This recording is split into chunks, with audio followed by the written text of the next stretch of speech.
All right. The Progressive Era. You guys ready? Awesome. Okay. So there is a lot going on with this image, a lot of symbolism related to the Progressive Era. For example, what major city catches fire, and when it's rebuilt, it is built stronger than ever as an industrial powerhouse in the Midwest? Chicago, is that what you're saying? Nice job. The Great Chicago Fire. Chicago rises from the ashes. I don't know if you're familiar with this woman. Her name is Jane Addams. She's the founder of the Hull House. We'll be talking about her in this lesson, not today, but in the lesson. She's instrumental in the Progressive Era. This is an event we're going to wrap up with today. This is a violent labor strike called Haymarket Square. It also occurs in Chicago. This is a very important leader in the Progressive Era and an early leader in the early civil rights movement. Her name is Ida B. Wells. She leads an anti-lynching crusade. She also becomes one of the early organizers for the NAACP. She becomes one of their first female leaders. We're going to continue to talk about the railroad. We're going to talk about a really major railroad strike that occurred outside of Chicago called the Pullman Company Town Strike. Remember, also out in the Midwest, we have the farmers who organized the Granger movement, and they became part of the Populist Party movement. We're going to talk about coal extraction out of Appalachia. We already talked about at the end of our last lesson the Chicago World's Fair, or the World's Fair held in Chicago in 1893. And then this is a labor leader that I'm going to introduce today. His name is Uriah Stevens. He was one of the founders of the labor union known as the Knights of Labor. So we start with the labor of the huddled masses. Immigrants made valuable contributions to the dramatic industrial growth of America during the Gilded Age and at the turn of the century and beyond. Chinese workers came to America to work on the Transcontinental Railroad. They also took jobs in gold mines, silver mines, and they started their own businesses and schools and became very much integrated in society on the West Coast. Immigrants from pretty much everywhere, especially all over Europe, worked in textile and steel mills in the Northeast. The textile clothing industry was pretty much based out of New York City. That is why, even to this day, New York is synonymous with what? And fashion, right? Has anyone visited the Garment District in New York? There's all this amazing artwork commemorating the textile industry in the Garment District. And then, of course, the steel industry is not only confined to Pittsburgh. There will be other locations where there will be steel manufacturing in Alabama. There will be steel manufacturing out in Indiana. But really the hub and the base for steel production is going to be Pittsburgh. Both of these cities very much were then and still are melting pots. Slavs, Italians, and Poles worked in the coal mines of the East, mainly in Appalachia. One of my favorite snacks from Appalachia was brought to us by Italian steelworkers and miners. Anybody out there besides me have a love for pepperoni rolls? So good. So good. Pepperoni rolls, amazing. why do pepperoni rolls, pepperoni baked into bread, be a really great lunch for a miner? It's compact, easy to eat, and it also takes a long time to spoil. Okay? Another one of my favorite foods brought over by the Polish. Where are my pierogi lovers? Hey, nice. Love pierogies. So good. All right. Eastern Europeans also worked in the stockyards, processing cattle and pork, and in factories in Chicago. Chicago becomes a major hub for the meatpacking industry, as well as other cities like St. Louis, Kansas City, and Green Bay, Wisconsin. Get it? Packers. The packing industry. No, whatever. All right. So Mexican immigrants are going to relocate to farms, ranches, and cities, mostly in the West and the Southwest. Immigrants often work for low pay and in very dangerous work conditions. Public schools become essential for the process of assimilating, and they become vital in very much the goal of the American dream for immigrants, because they want their children to have better opportunity and they want their children to have opportunity in education. During this period of time, most of your immigrants at the turn of the 20th century that are being processed on the East Coast from Europe are coming through Ellis Island in New York. Has anyone ever visited Ellis Island before? If you go to New York, highly recommend it.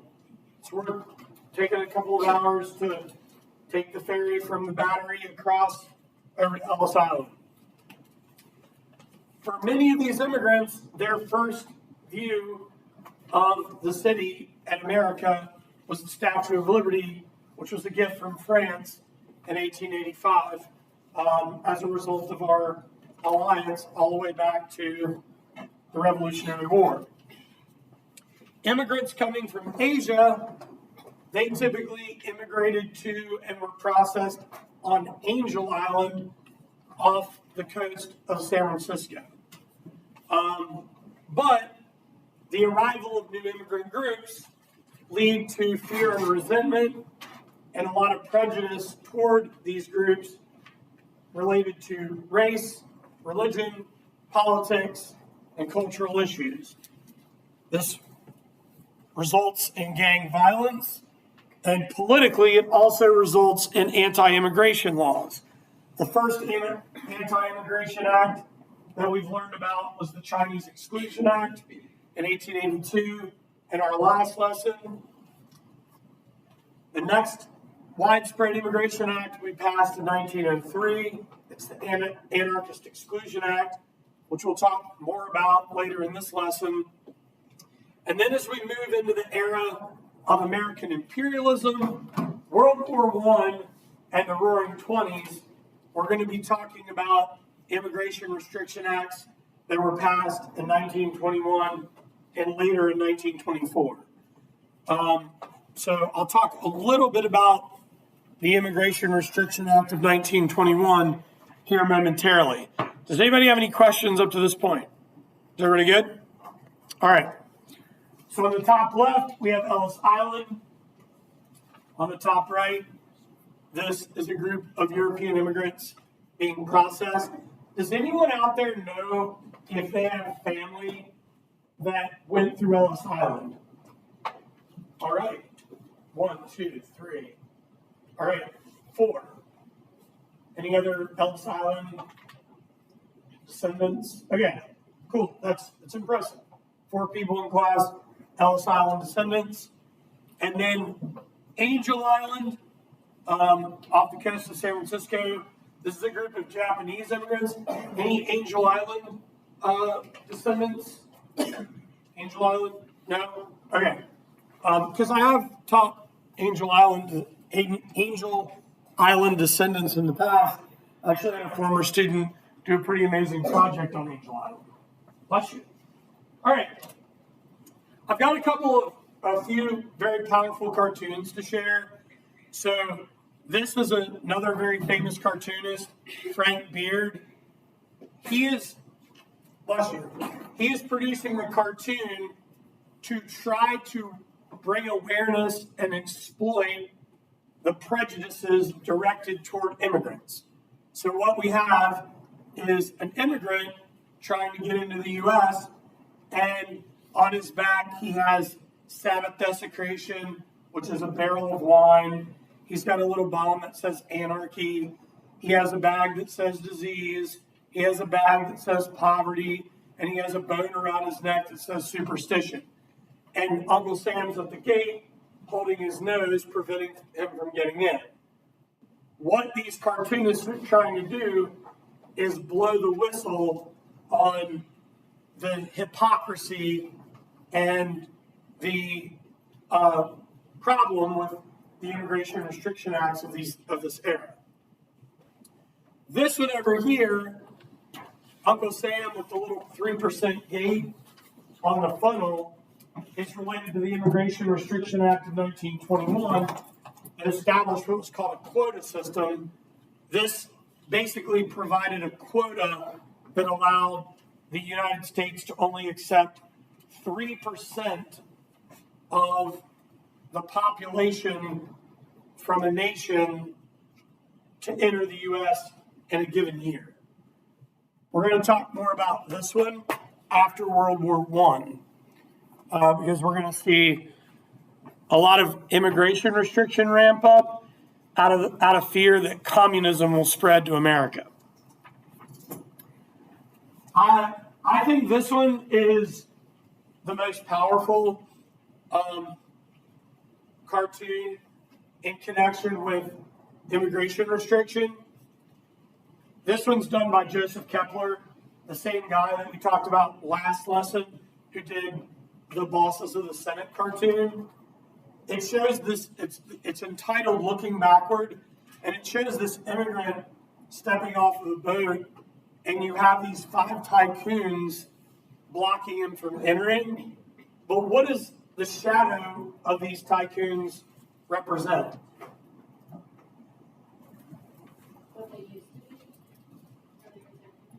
Or maybe not what they used to be, but who their ancestors were. Pretty deep. Because we're a nation of immigrants, right? So these guys are blocking his entry, but in their shadow are their ancestors. All right. So, turn to the 20th century, labor conditions. Working conditions in America during the Gilded Age and into the early 1900s was absolutely brutal. Most corporations had limited liability. That means they're not liable. So, for example, let's say this is a factory and you lose your arm. And I'm like, thanks for the good times. There's the door. Good luck with the rest of your life. I should, as a business owner, take care of your health care and welfare, and also probably provide you some sort of, not just workman's comp, but also some sort of severance to get you back on your feet. There are no laws that protect labor at this time. In fact, what do we know that these trusts and these tycoons have lots of to prevent them from getting into legal trouble? Lots of lawyers, right? So the average worker had very little recourse in the courts, if that makes sense. So there's not really any protection for the safety of workers.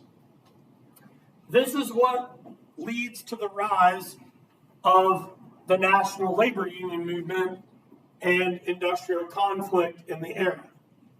I do think it's important to realize that at the turn of the century, America is trying to take steps toward protecting children and getting away from child labor.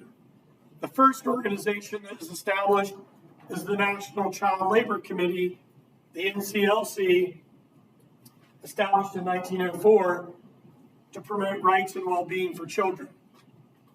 But that didn't improve working conditions, and it certainly didn't stop child labor. Working conditions were still bad. So we see this become much more robust during the presidency of William Howard Taft, when the Children's Bureau was established in 1912 to create laws to bring child labor to an end and to promote children getting what instead of working in a mine? An education. This is where we start to really see public education start to grow. Okay? So you have long hours, low wages, no job security, no benefits. Again, this ties back to limited liability. You also have another problem. Remember how we learned about sharecropping? Yeah? And tenant farming? Well, companies learn how to figure out how to do their own style of sharecropping and tenant farming through industry. They are going to create what are called company towns. Railroad companies, lumber companies, steel companies, iron mills, you name it, company towns popped up all over America. What a company town did, so imagine this. This is my factory that you all work in, and next door, that's where you live. Now, if you come to me for work, I'm like, hey, this is great. I got a place for you to live. I've got my little store over here. You can get all the things you need. All you have to do is sign the dotted line.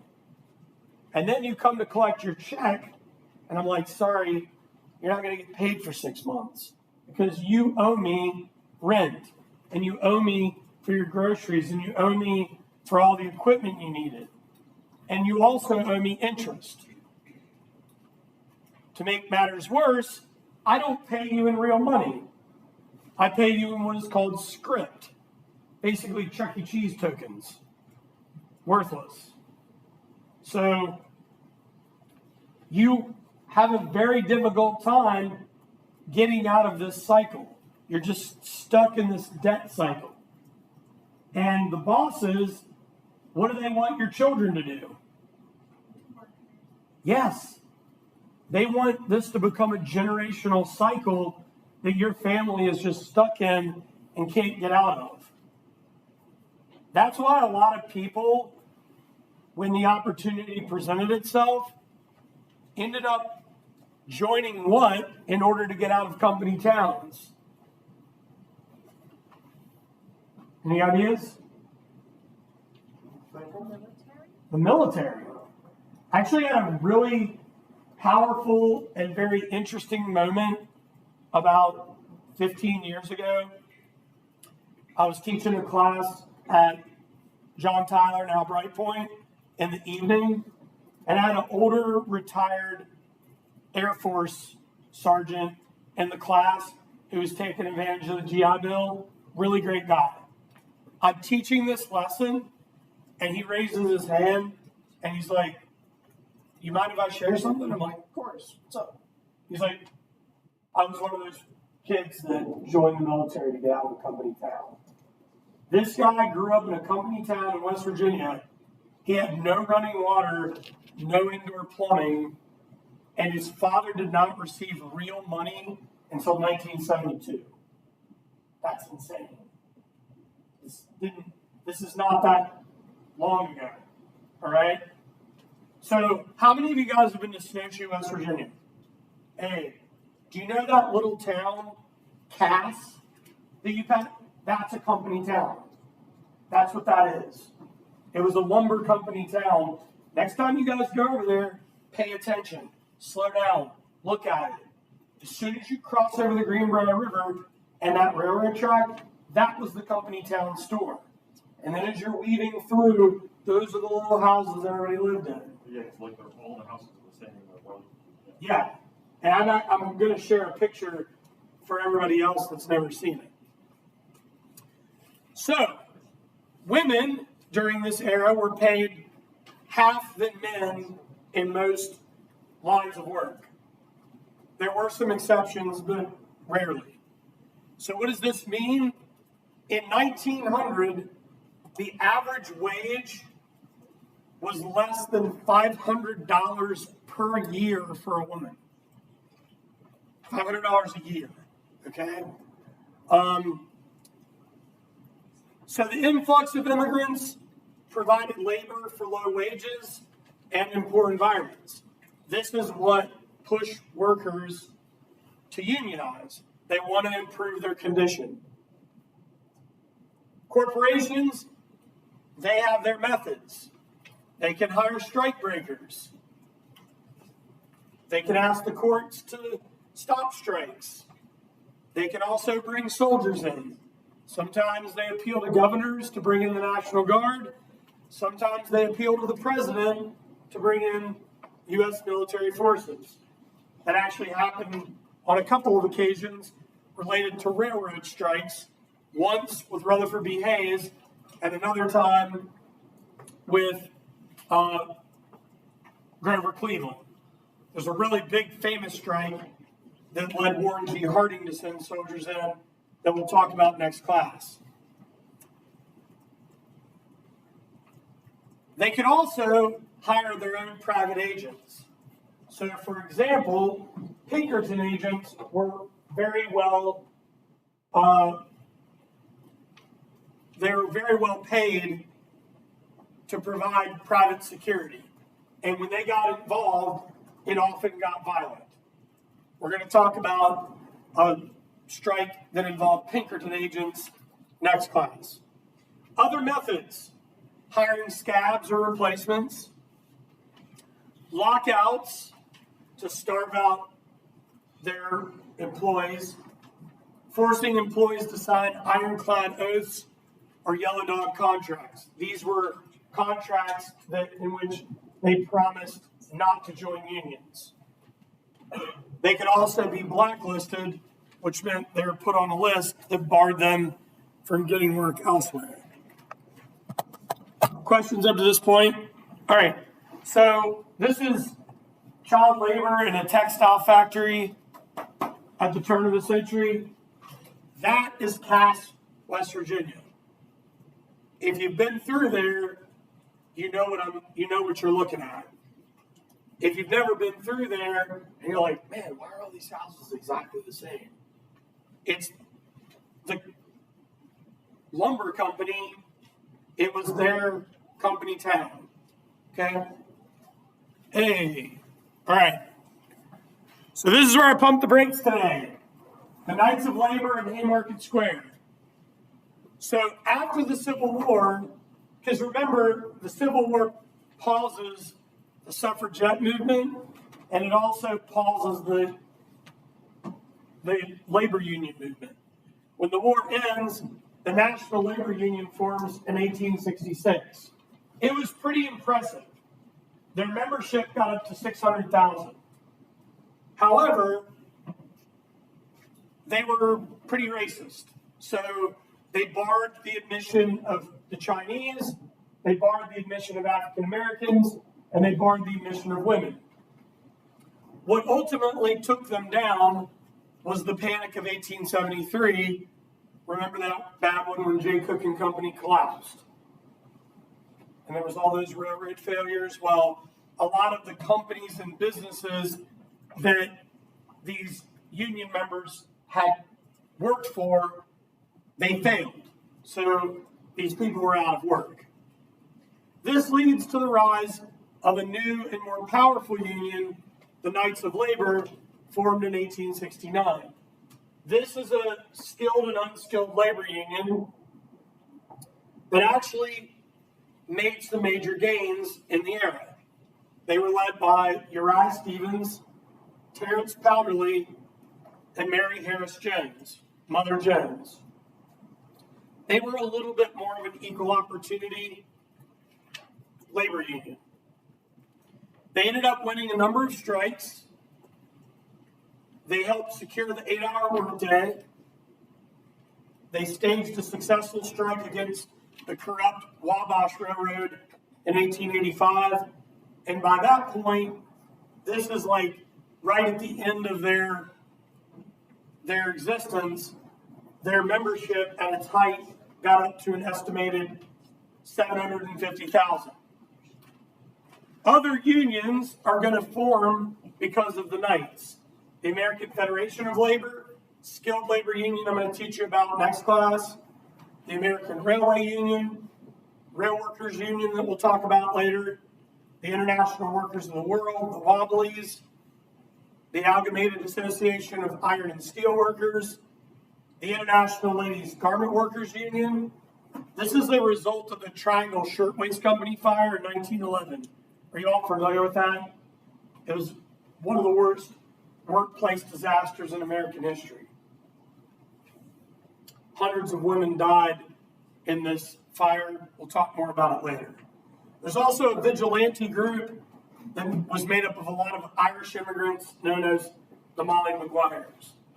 But a really pivotal moment here, guys, is Haymarket Square. Workers from the McCormick Reaper factory were on strike and decided to protest at Haymarket Square in Chicago on May 4th, 1886. This was due to a wage cut and a lockout that was headed up by the Pinkerton Agency.